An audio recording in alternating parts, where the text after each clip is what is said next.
예, 사람이 힘들고 험담이 힘든 사람들에게, 사람이 힘들고 험담이 힘든 사람들에게라는 제목으로 말씀 증거하도록 하겠습니다. 이제 금년 마지막 철야 예배네요.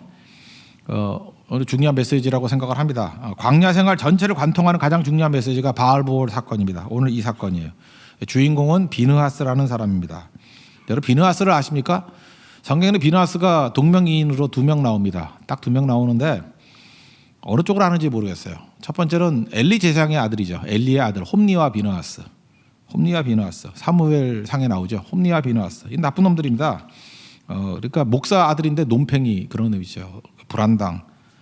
그래서 언약궤 빼앗기고 그 다음에 하루아침에 다 죽죠. 엘리 제사장 죽고 아들 엘리 비느하스 다 죽고 또 비느하스 아내가 임신했어요. 임신해서 남편 죽었다는 소식을 듣고 힘주다 보니까 애가 나왔어요. 그래서 그 아이 이름을 영광이 떠났다. 그래서 이가봇이라고 하셨어요. 이가봇. 성경에 나오죠. 그래서 이후에 이 엘리 제사장의 아들 비느하스 이후에 비느하스라는 이름이 성경에 한 번도 안 나와요. 이건 사울의 큰형 엘리압이라는 이름도 마찬가지예요. 하나님은 아버지다 그런 뜻인데 되게 좋은 이름이거든요. 그러면 이름을 여러 사람 지을 만한데 이게 너무 중요한 사건이기 때문에 그렇게 안 지어요. 우리나라도 뭐 김일성 없잖아요. 그죠? 김정은은 어떻게 지었다가 보니까 걔가 나온 거지 나중에. 그죠? 그렇게 안 짓죠? 그렇게 안 짓는다고. 그러니까 비느하스도 이것 때문에 그런지 그 이후에는 등장하지 않고 엘리압도 그렇고 등장하지 않아요.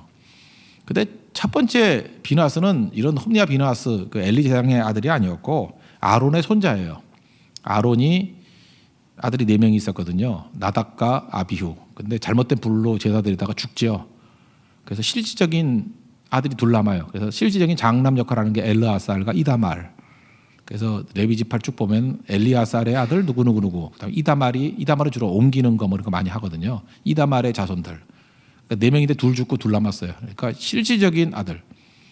그러니까 성경을 보면요, 육신의 아들이 육신의 장남이 장남 역할을 했던 적이 별로 없어. 그 야곱의 자녀들도 보면은 르우벤이 장남인데 장남 역할 못 하고 4번째 유다가 실질적인 장남하잖아요. 여기 육신의 장남이라고 너무 잘난 척하지 말고요. 이게 영적인 것을 붙들어야 장남 되는 거예요. 에서와 야곱도 보세요. 장남은 원래 에서인데 장자권 빼앗겨 버리잖아요. 영적인 장남이 장남이라고.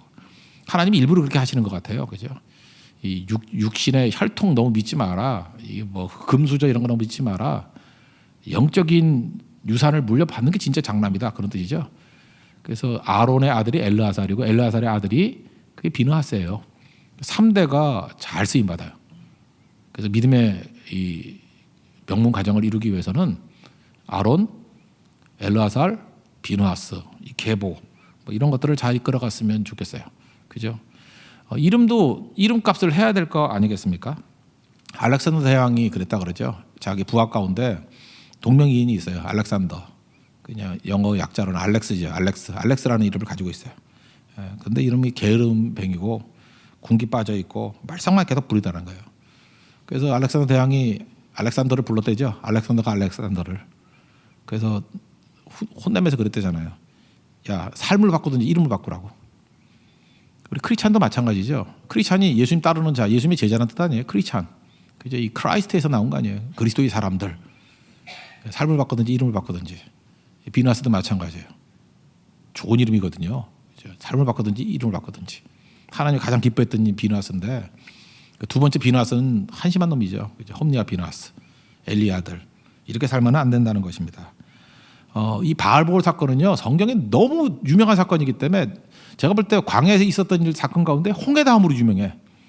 그래서 홍해 사건 그리고 바알보올 사건이 성경에 도처에 나오고, 그러니까 뭐 신명기에 또 나오고 여호수아에 나오고 느헤미야에 나오고 또 어디 나오나 시편에 막 나오고 신약에도 보면은 베드로 후서에 또 나오고 유다서에 나오고 미가서에 나오고 다 얘기해도 뭔지 모르죠.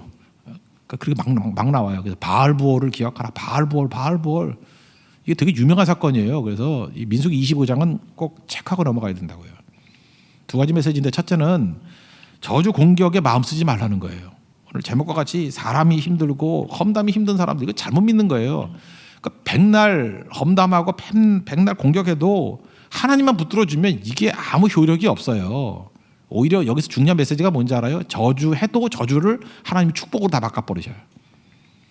그냥 하려면 하라고. 세상이 공격하는 거 아무리 공격해보라고 공격이 하나님의 축복으로 다 바뀌어버린다니까. 그래서 교회는요, 공격 당하면 당할수록 좋아요. 다 복으로 바뀌어버린다니까. 저주하면 어때요? 백날 저주해봐. 이경 사다 놓고 막 찔러고 해봐. 이렇게 찌르다가 지 손이야 찔리지. 그죠? 더 잘 돼요, 더 잘 돼. 그죠? 이게 은혜가 임하게 된다는 것입니다. 지금 우리가 다음 단계 2018년도에 이제 도약을 하려고 그러면 여러분들 이 사람 한계를 넘어서야 돼요. 사람 태클을 넘어서야 돼요. 사람이 힘들다, 맨날 뭐 말이 힘들다, 저주가 힘들다, 험담이 힘들다. 근데 웃기는 건 뭐냐 하면요, 자기도 그렇게 말 때문에 고생하는 사람이야. 내가 보면은 피해자가 또 자기도 또 그러고 있어. 그러니까 뭐예요? 남의 말 때문에 그렇게 어려움 당했으면 왜 남의 말을 해? 바보 천치지. 그죠? 이건 아니라는 것입니다.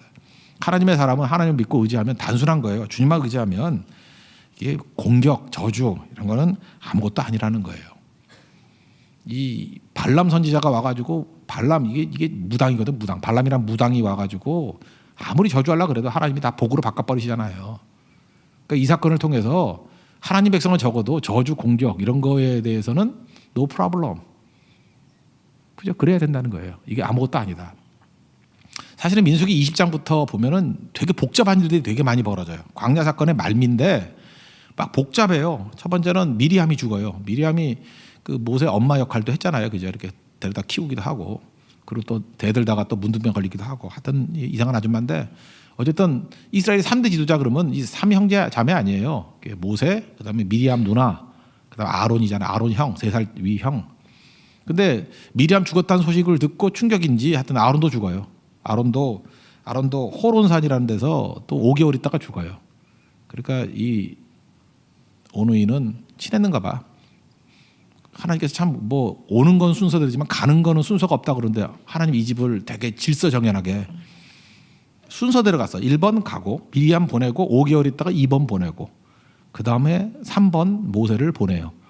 참 좋은 거죠. 예. 외우기도 편해. 이게 막 헷갈렸으면 얼마나 내가 시험 공부할 때 힘들었겠어. 근데 차례대로 죽었기 때문에 미리암 죽고 20장부터 나와요. 그 다음에 아론 죽고 호른산에서 그 다음에 모세 죽고 난 다음에 이제 혼돈이 일어나요.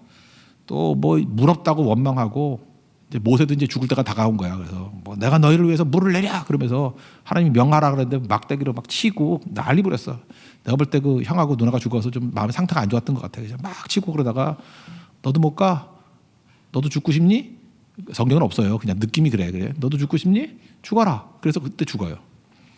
이제 가나안에 못 들어가는 사건이 이때 다 벌어지는 거야. 그리고 백성들이 막 원망하니까 불뱀이 와가지고 원망하면 다 죽거든요. 여러분도 마찬가지예요. 망하고 싶으면 원망해봐요. 입에서 계속 원망 나오면 다 망해. 사업도 안 되고 집도 안 되고 아무것도 안 돼. 하여튼 원망해보라고. 이거 안 해야 돼요. 아멘. 그리고 하면 안 돼. 이건 순종하면 안 돼.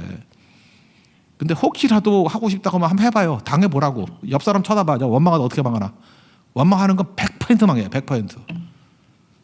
원망하니까 불뱀 보내가지고 물려 죽게 됐어. 다 죽는데 하나님이 살 길 줬죠. 그게 십자가 아니에요. 살 길. 십자가. 우리는 다 불뱀에 물려 죽을 운명이다. 야, 장대에다가 노뱀 하나 구리뱀 달아놓고 쳐다보면 산다.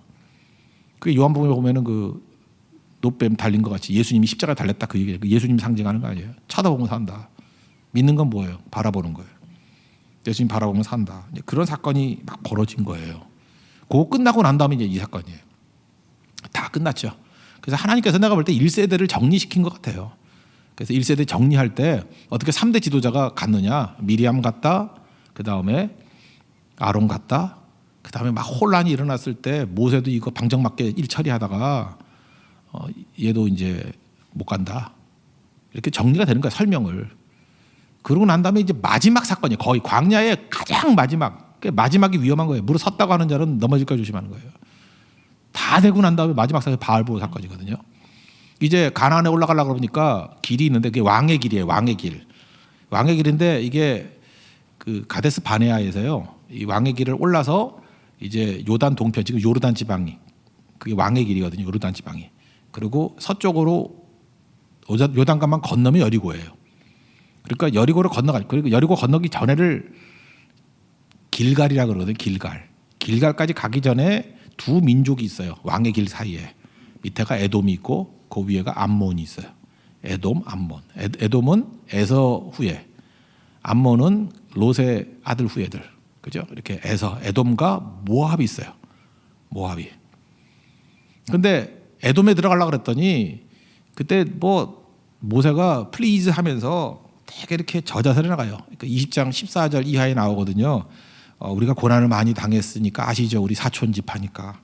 그리고 우리가 애굽에서 430년 동안 무지 학대 당했어요. 그리고 이제 플리즈 하면서 이제 우리가 이제 저기 가나안에 들어가려고 그러니까 길 좀 열어주세요. 민수기 20장 17절에 나와요. 청하건대 플리즈잖아요. 플리즈 하면서 우리에게 당신의 땅을 지나가게 하십시오. 뭐 밭이나 포도원 손 안 댈게요. 왕의 대로로만 갈게요. 그리고 다 돈 주고 사 먹을게요. 빨리 지나갈게요. 길만 내주세요. 근데 노우했어요. 에돔이. 그러면 전쟁하면 이길 수도 있는데 하나님께서 너 사촌끼리 싸우지 마라. 형제끼리 싸우지 마라. 그래서 하나님이 싸우지 못하게 했어요. 그래서 우회하니까 이제 우회하려고 그러니까 왕의 길을 못 가니까 옆에 껄쩍거리는 애들이 있잖아요. 그게 아모리예요. 껄쩍대니까 아모리를 다 박살을 내버렸어. 근데 이 소식을 누가 들었냐면 모압이 들은 거예요. 이제 그거 다 죽여버리고 모압으로 들어가려고 그러다 보니까 모압 왕이 이름이 발락이거든요. 쫀 거예요. 겁이 덜컥 나가지고. 왜냐하면 모압의 원수가 아모리였거든. 맨날 와가지고 해적대 같이 공격하고 하는데 자기들도 벅찬 대적이었는데 그러고 있잖아요. 자기 대적이 벅찼는데 어디서 이상한 것들이 와가지고 그냥 한 방에 끝내버려. 그래서 대적이 사라진 건 좋은데 이거 봐라. 우리도 만만치 않게 우리가 정말 힘들었던 대적을 저놈들은 한 방에 끝내버리네. 저 힘 가지고 우리를 치면 어떡할까라고 하면서 암몬 왕 발락이 바짝 쫄았다라는 거예요. 그게 22장에 나오거든요. 22장 3절에 나와요. 모압이 심히 두려워하여. 모압이 심히 두려워하여. 그 다음에 번민했다. 제가 지금 말을 실수한 건데 지금 내가 암몬이라 그랬어요? 암몬이 아니고 모압이요. 그 롯의 두 자녀가 있는데 암몬 말고 모압이요. 모압 왕이 이제 발락인데 발락이 굉장히 겁을 먹은 거예요. 모압. 그래서 이제 국리를 하다가 이거 그냥 길 내주면 되는 건데, 그죠? 협상하면 되는 건데 협상을 안 하고 당시 그 중동에서 가장 유명한 무당이 있었어요. 그게 이제 이라크 쪽에 사는 메소포타미아에 사는 무당이에요. 이게 국제 무당이에요. 국제 무당. 명성이 자자한 무당. 그죠? 이게 뭐 다 하는 무당이에요. 마돈나 같이 뭐 이렇게 다 알아요. 어디나. 저거 어떻게 하면 청빙할 수 있을까? 저거 어떻게 하면 초대할 수 있을까? 어느 기획을 통하면 될까? 이러다가 연락을 해가지고 연락이 됐어요. 메소포타미아에 있는 발람. 오기만 하면 내가 돈 많이 줄게요. 개런티 엄청 줄게요. 그랬더니 이제 와요. 그런데 이제 하나님이 나타나셔가지고 가긴 가는데 너 내가 시키는 말만 해야지 안 하면 너 죽여버린다. 하나님이 이 무당한테 나타나셔가지고 협박을 하셔요. 넌 죽는다. 까불만 죽는다. 그리고 한 번 더 이중 경고를 해요. 갑자기 지나가는데 타고 오던 나귀가 안 갈라 그래. 그랬더니 막 때려서 빨리 가 그랬더니 나중에 나귀가 역사상 처음이에요. 말을 해요. 야, 이 미친놈아, 나 안 보이냐? 내 눈에도 보이는데 안 보이냐? 저기 그 천사가 칼 들고 있는데 가면 죽는데 임마. 그래서 나귀한테 욕 먹은 놈이에요. 욕 무지하게 먹었어요. 그죠? 그래서 또 눈을 열어주니까 보여가지고 또 엎드려가지고 쫄고 하여튼 이런 사건이 벌어지는 거예요. 이중 경고죠. 그러니까 하나님이 한 번 경고, 일부러 한 번 더 나귀를 통해 가지고 이 사건을 통해 가지고 너 내 말 안 들으면 죽는다 이러고 갔다고요. 이유는 돈 때문에 간 거예요. 모압 왕 발락과 발람이 만나요. 돈 엄청 주고요. 이스라엘 저거 우리 위협이 되니까 저주해 주세요. 3번 얘기를 했는데 돈 받고 저주하면은 입이 삐뚤어져 가지고 축복을 하고, 저주를 하라 그러면 또 입이 삐뚤어져 가지고 자기도 모르게 축복을 하고, 또 3번째도 저주하라 그러면 축복을 하고. 발락이 열 엄청 받은 거예요. 너 돈만 받아먹고 저주하라 했더니 왜 축복을 해? 근데 발람이 그러잖아요. 살아계신 하나님이 그렇게 시키는 걸 내가 어떻게 하냐고. 저주 못해.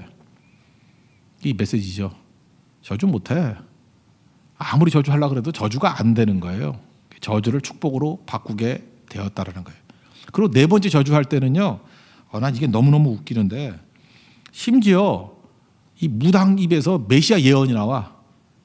24장 17절에 한 별이 야곱에서 나오며, 한 별, 그 누구예요? 한 별. 율동안에도 한 별이지만 그것도 한 별이지만 원래 그 다윗이라는 뜻이거든. 다윗의 자손 메시아.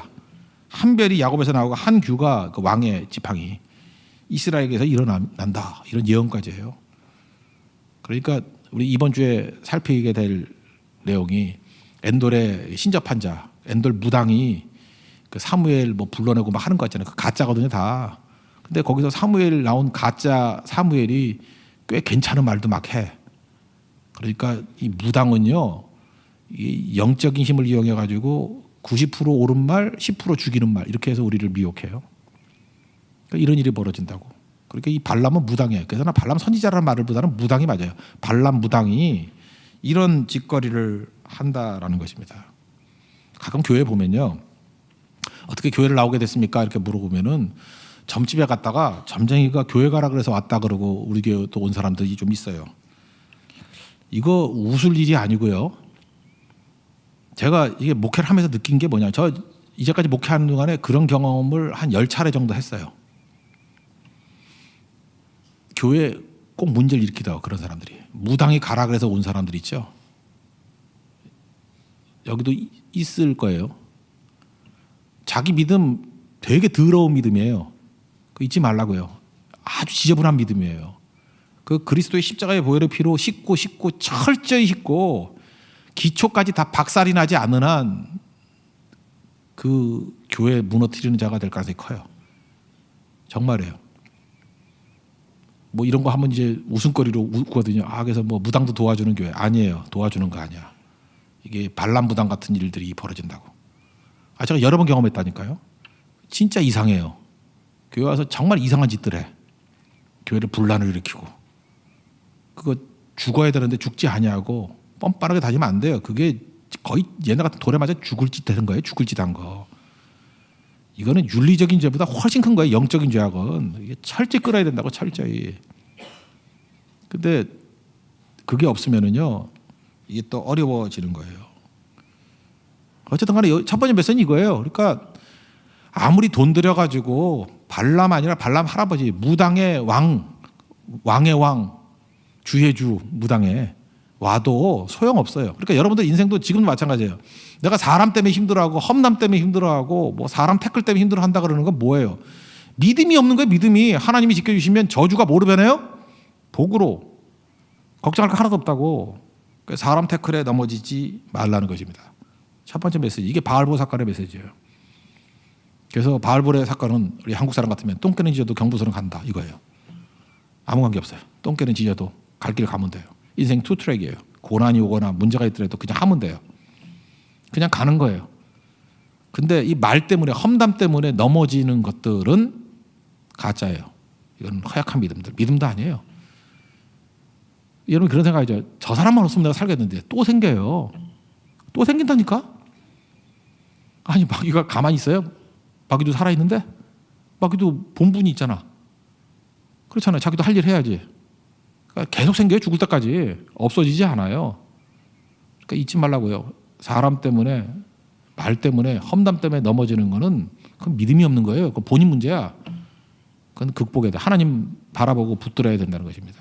심지어 저주해도 괜찮아요. 다 축복으로 변화돼요. 하나님 믿고 섬기면. 이게 첫 번째 메시지고.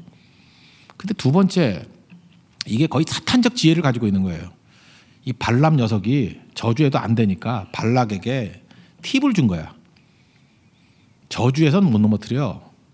쟤네들은 영적인 유혹을 해야지 넘어질 수 있어. 우상숭배 하라면 하겠니? 너 같으면 하겠니?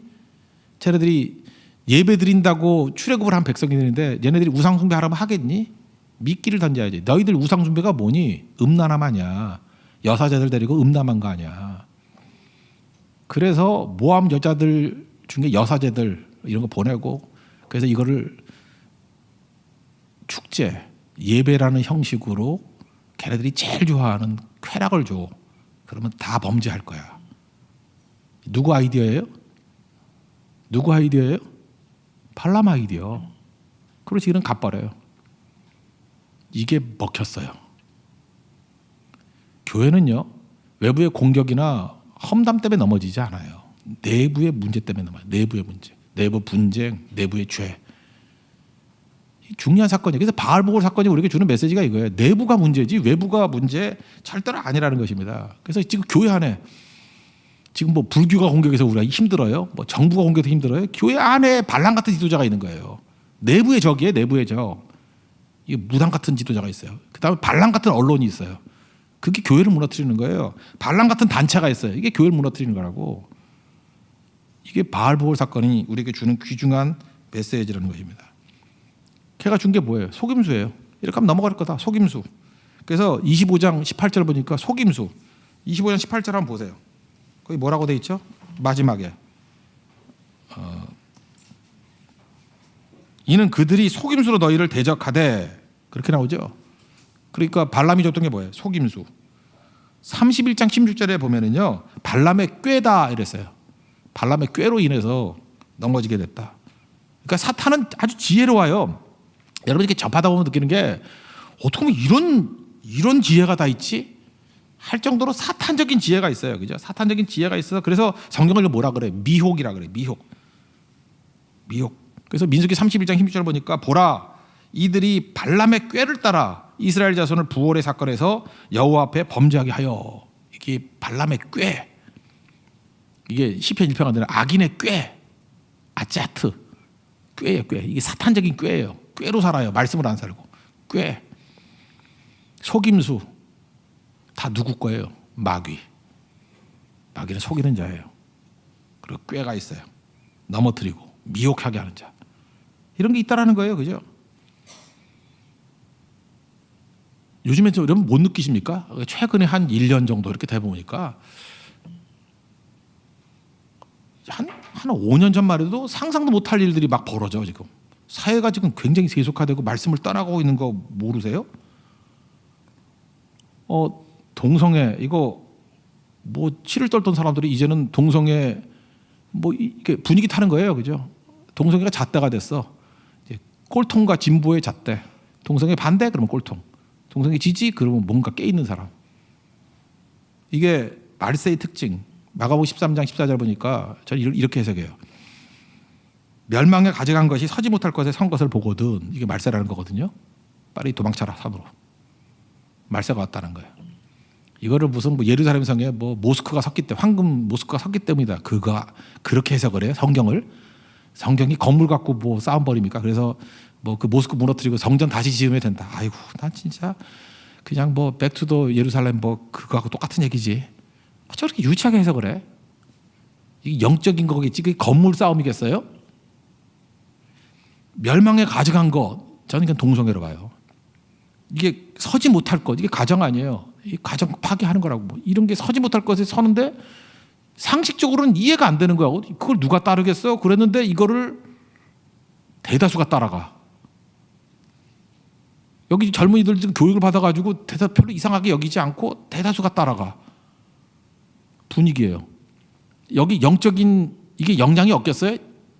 이게 저절로 될 거라고 생각해요? 이게 어마어마한 영적인 서포트가 있는 거죠. 이게 마귀의 역사예요. 그죠? 최후의 발악이에요. 최후의 발악. 이렇게 만들어 버려요. 이게 미혹이거든요. 이게 바알보올 생각해야 돼요. 여러분들 바알보올. 여호와의 증인. 군대 안 가잖아요. 근데 네이밍을 기가 막히게 해. 양심적 병역 거부. 그럼 여호와의 증인은 양심적이에요. 우린 그 반대하니까 우리는 비양심적이고. 그렇게 프레임을 만드는 거예요. 여기서 느끼는 게 뭐죠? 사탄적 지혜예요. 사탄적 꾀. 발람이에요. 기가 막혀요. 그죠? 이렇게 네이밍을 잘해. 그 안에 사탄적 지혜가 역사하는 거라니까요. 창조하고 진화 그랬는데 창조론 하는 사람들 지금 되게 우습게 만들어버려. 아이 꼴통들. 그리고 진화 이러면은 되게 배운 것 같이. 이게 프랑스가 그래서 망했거든. 계몽주의 시대 때. 믿음 다 무너뜨리고. 사탄적 꾀예요. 그러니까 하나씩 무너지잖아요 지금. 우리나라는 진짜 뭐든지 빨리빨리인데 무너지는 것도 빨리빨리야. 그냥 순식간에 다 이렇게 점령 다 이거. 이거는 진짜인지 모르겠는데 오늘 아침에 내가 이렇게 신문을 보니까 서울시에서 미친놈들 아니에요. 서울시에서 학교에서 콘돔을 판매하는데 중고등학교에서 이거 뭐 어떻게 받아들여야 돼요? 그러고 있어요. 그리고 군 동성애 합법화. 우리 얘네들 이 남자들 보냈더니 동성애 뭔지 알죠? 그걸 합법화 시키겠대 군대에서. 와, 당나라 군대 만들려고. 제가 지금 이렇게 보면 어떤 사람 꼰대같이 보이죠. 저 목사 이제 꼰대 다 됐네. 그게 꼰대라고 하면 기꺼이 꼰대 돼줄게요. 낙태 문제 가지고도 오늘 아침에 설교했잖아요. 당신은 지금 베토벤을 죽였습니다. 뭐 이런 거. 그거 아니라고 하는 그거를 비꼬는 얘기들 막 나와요. 그런 식으로 낙태 하나 하면 또 히틀러도 당신을 살릴 수 있다. 뭐 그런 식으로 논리를. 베토벤만 죽인 게 아니라 히틀러도 살릴 수 있다. 그러니까 생명을 여성 선택권으로. 뭐 논쟁의 여지가 있어요. 어디까지가 생명이 시작인지 그건 이제 신학적인 논쟁이 될 수도 있고 할 수 있지만 어쨌든 간에 보세요. 하나씩 지금 이 세속화의 속도가 빨라도 너무너무 빠른 거예요. 이런 꾀를 누가 줘요? 발람. 지금도 발람 무당이요. 바울로 사건에만 있는 게 아니고 이 시대에도 계속해서 있다라는 것입니다. 발람의 특징이 뭐냐면 유혹에서 넘어지게 만드는 거예요. 영적 분별력이 있어야 되는데 어떤 사람이 교회가 부흥했다 그러면 크리스찬인데도 불구하고 별로 안 좋아해. 교회 부흥했다 그러면 관심도 없어. 근데 교회가 넘어졌다 그러면 막 기뻐해. 그리고 읽고 퍼나르고 공유하고 너무 좋아하는 것 같아. 그리고 너무 넘어지길 원하는 것 같아. 그냥 아무 근거 없다 그러면 넘어지는 걸 믿고 싶어해. 그죠? 죄를 믿고 싶어하고 깨지는 걸 믿고 싶어하고. 발람이에요, 그놈. 발람 많아요. 발람은 선지자라는 이름으로 나와. 발람 선지자. 그리고 발람의 교훈 그러니까 되게 좋은 것 같이 보이죠. 망할 놈의 교훈이에요. 이거 분별해야 된다는 거예요. 참 이스라엘 역사하고 교회 역사가 비슷해요. 이스라엘이 마지막 가나안 들어가기 전에 마지막 사건이 영적 혼란 사건이었다는 거 잊지 마세요. 바알보올 사건이에요. 이게 구약하고 신약하고 미러 이미지인 거 아시죠? 이래가지고 마침내 가나안에 들어가듯이 우리도 주님 오실 날 주님의 나라가 이루어지는 이 바알보사 같은 이런 일들이 막 벌어진다는 거예요. 그러니까 뭐라 그래요? 성경의 용어로 깨어 있으라 그러죠. 깨어 있으라. 깨어 있으라.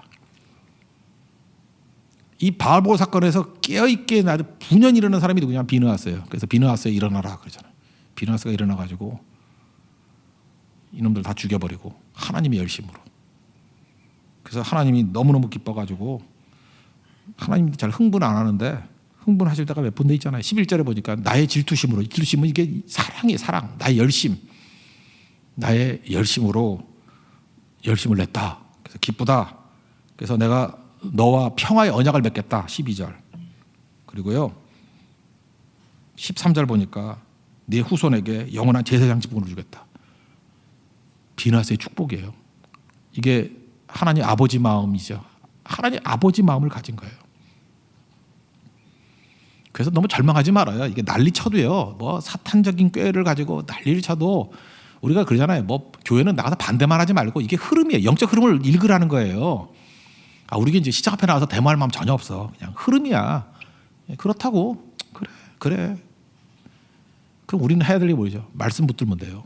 그리고 교회가 할 일은 뭐냐면 비느하스 키우는 거예요. 비느하스 키우면 그 한 사람을 통해서 하나님께서 시대를 바꿔버려요. 교회를 건져내는 거예요. 교회는 절대 넘어지지 않습니다. 그렇게 만만하게 넘어지는 게 아니에요. 주님의 피를 흘리신 교회인데 그게 넘어지겠어요? 그래서 비느하스 같은 사람이 꼭 있다니까. 이 흐름에 역행하는 사람들. 그 성경 읽는 사람이에요. 말씀 붙드는 사람이에요. 한나가 그런 케이스죠. 한나가 하나님 마음을 읽은 사람이에요. 그래서 한참 기도했을 때 엘리 제사장, 이 멍청한 목사가 와가지고 왜 낮술 먹고 왔니? 그랬더니 사무엘상 1장 15절에 뭐라 그래? 저는 마음이 슬픈 여자예요. 술 마신 거 아니고요. 여호와 앞에 내 심정을 통한 것뿐입니다.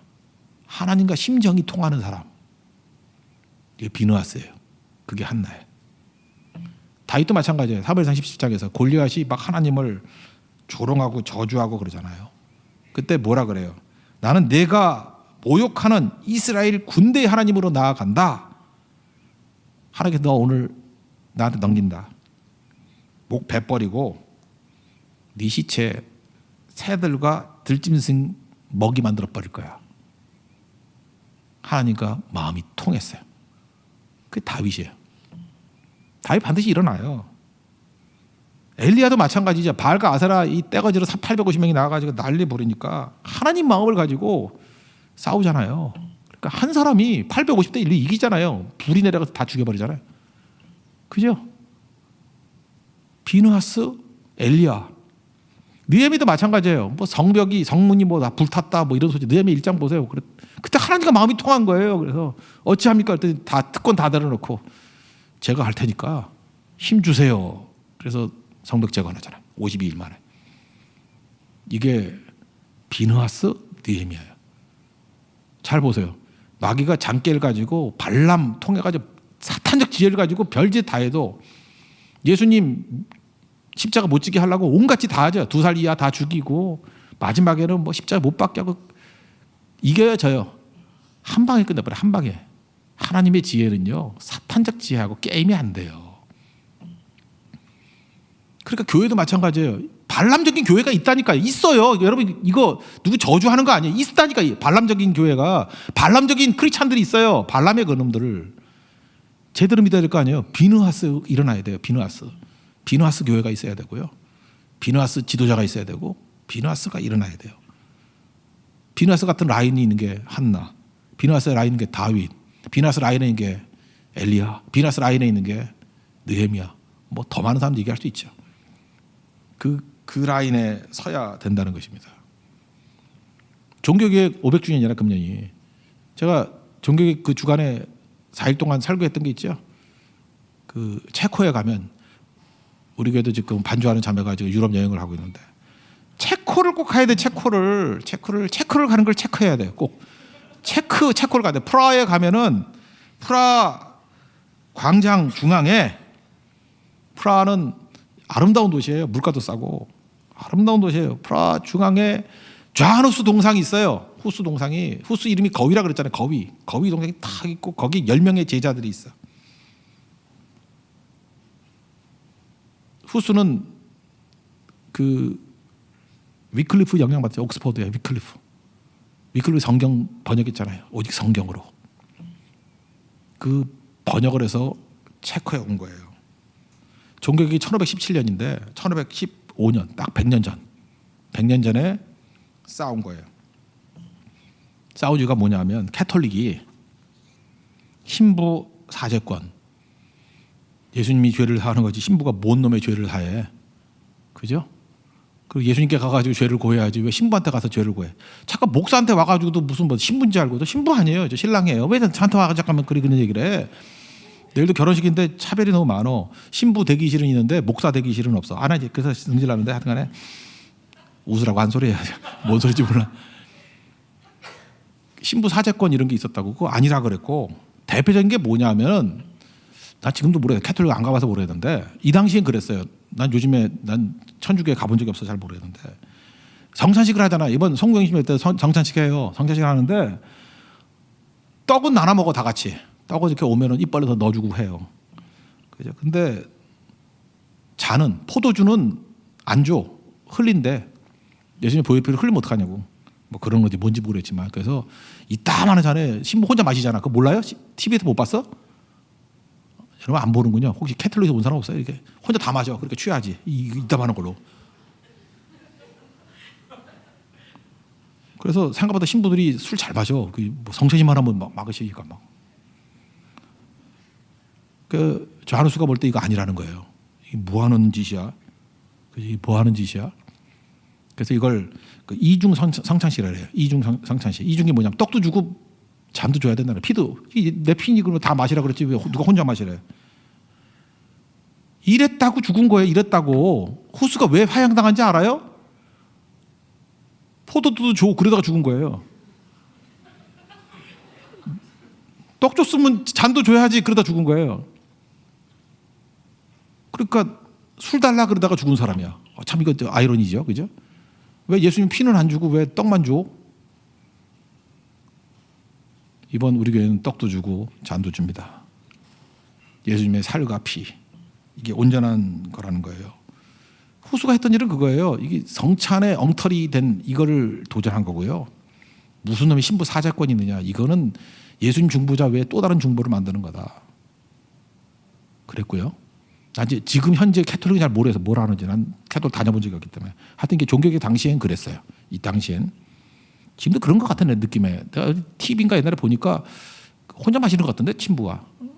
한번 확인해봐요. 물어봐 신부님한테. 혼자 마시세요? 나눠 마시세요? 한번 물어봐요. 그리고 체코 성경 번역했고요. 그러니까 위클리프가 똑같은 일 한 거예요. 그러다가 화양시킨 거예요. 불에 타 죽죠. 마지막에 후스가 워낙 영향력이 있고 워낙 탁월한 사람이니까 한 번만 부인하면 안 죽일게 그랬더니 후스가 얘기했던 유명한 게 있잖아요. 내가 이제까지 입으로 증거했던 것을 피로써 증명하노라.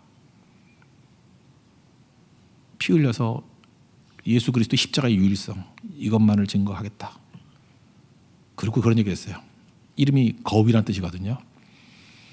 거위는 죽지만 100년이 안 되어서 백조가 나타날 거다. 그 백조가 루터예요. 1517년 비텐베르그 95기죠. 10월 31일 예언대로 된 거예요. 그래서 사실은 루터 말하기보다도 종교개혁은요 위클리프와 좌노스예요. 위클리프와 좌노스 100년 전 하나님께서 이렇게 비나스 일으키듯이요 좌노스를 일으키는 거예요. 위클리프는 쫄아가지고 그렇게 많이 싸우지 못했어요. 근데 좌노스는 한 획을 그은 사람이라고. 잘 보세요. 위기가 위기로 끝나지 않아요. 하나님의 사람이 있다라는 것입니다. 여러분들이 그 좌노스 같은 그런 놀라운 일들 이루는 믿음의 종 되길 바랍니다. 이제는요 항상 시대를 되면 다수 싸움이에요. 다수가 막 횡포를 부려. 예수님 호산나 다윗의 자손으로 오시는 이여 이렇게 종려주일에 환영했던 사람이 일주일이 되지 않아가지고 십자가에 못 박아라 십자가에 못 박아라 그런 게 군중이에요. 다수 따라가는 건 선동에 의해서 또는 자기 욕심에 의해서. 잘 보세요. 이스라엘이 하나님 믿는 백성들이었는데 예쁜 여자들 풀어줄게 그러니까 우상숭배하잖아. 음행만이 아니에요. 음행이 그게 우상숭배 예배거든요. 거기 음식 먹었다고 우상에게 끌려갔다고 24,000명이 죽잖아요. 이런 증거들을 한번 얘기해 줄까요? 시편 106편에 나와요. 28절 부터 30절까지 보면은 그들이 부올에 바알과 연합하여 죽은 자들에게 제사하는 음식을 먹어서 이게 음행만이 아니에요. 그래서 음식물을 강조해요. 그 행위로 주를 경록케 했다. 그리고 그들 중에 크게 유행하였도다. 이게 뭐예요? 다수가 돼버렸다는 거예요.